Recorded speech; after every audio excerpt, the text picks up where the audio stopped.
Hey, y'all ready for a cool one? Take a look at this. I'm gonna start out super strong right off the bat with some red hominy. Y'all ever seen that? Red hominy? I'd seen it, I guess. But look at it. Purple hominy, they call it. Morada. Rojo. So we bought it at the Mexican store, and my wife is doing her magic here trying to get it ready for a menudo. So look at it. What do you think? Y'all ever had it? Let me know in the comments. Cutting down the panza.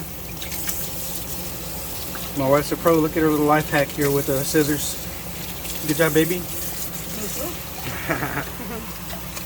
a new project. Right.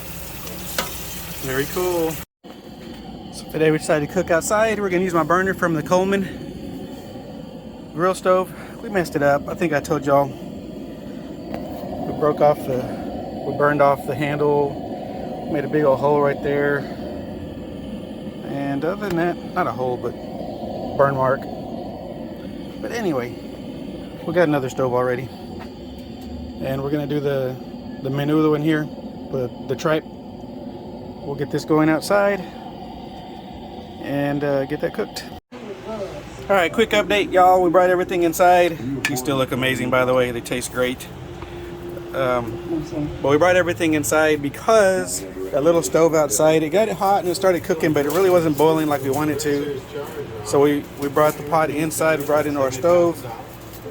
Much better flame, bigger BTUs. So, also an update, we added some cow's feet to it. Patas de res.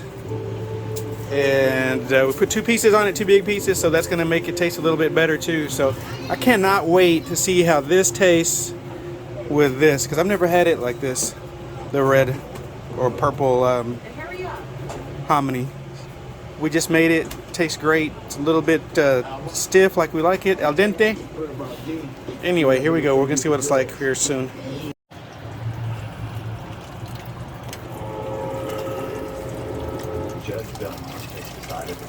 So you're straining the chiles. Nice. Looking good. Guajillo chilies. Put them in the blender. No, soak them first, ¿verdad? For about 30 minutes. Put them in the blender. And then do that. So now we're transferring the hominy that Bella made earlier into our menudo. Oh my gosh. It's amazing. Okay, y'all, the menudo is done. Take a look. That's what it looks like. Honeycomb menudo. I think honeycomb is the best. They didn't have a lot of good ones, but this one, we had a bag that was great, and then we mixed it with some of the regular panza. So that's what it looks like. And then there's my foot, cow's foot, pata de res. So I'm gonna enjoy my menudo. I haven't had it in a while. Thank you, my baby, for making it.